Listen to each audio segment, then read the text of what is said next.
Hi, I'm Chris Collora, and I'm here with director and filmmaker Mariya Pyter. We're here to talk about her career as a filmmaker and her new movie, House of Smoke. Hi, Mariya. Hi, Chris. So first of all, what made you decide to become a director?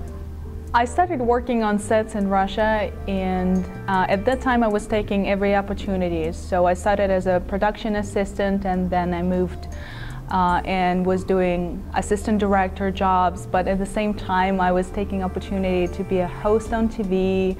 I discovered that I want to try myself as an actress, so I tried myself in supporting roles in movies and in theater. And when I moved to the United States, I graduated from New York Film Academy. At that time I discovered that I do like to be behind the camera sometimes, because I like to tell my story. I started to remember then when I was a childhood, I actually liked to step on the riser and just tell a story.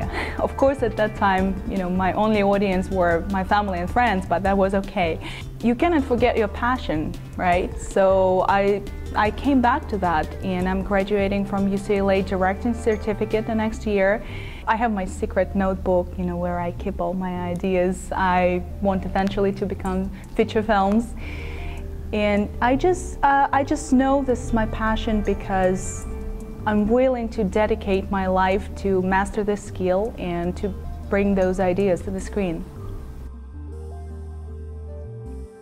I was involved in several supporting roles in feature movies like Play James Play, and also I was involved in short movies like A Ghost Story, and it was a challenging short movie, and as an actress I had to portray a dead person who discovers that she's dead, and now she feels like she wants to revenge the person who killed her.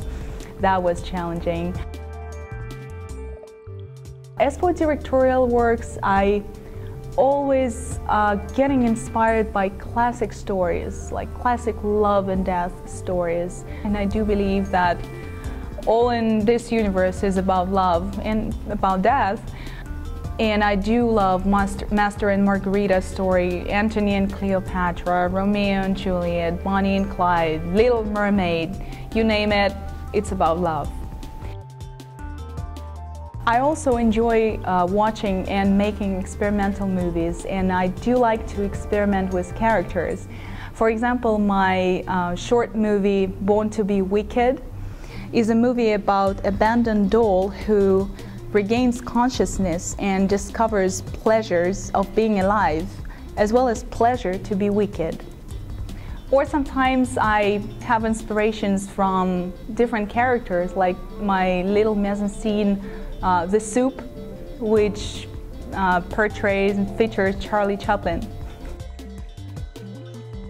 I do love Martin Scorsese a lot. I can watch his Casino, Gangs of New York again and again. I do like his high contrasts, colors, complex camera movements. Of course, Alfred Hitchcock.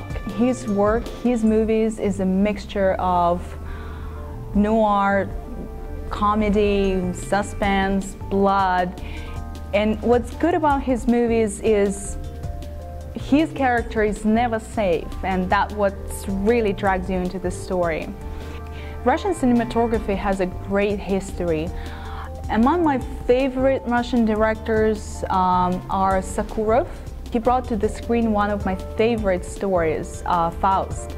He also shot a 96-minute one-take feature film, Russian Art, which takes you to the heart of Russian Museum Hermitage in St. Petersburg. And because I was raised and graduated from St. Petersburg University, I can appreciate the beauty of this museum and beauty of architecture and treasure of Russian culture.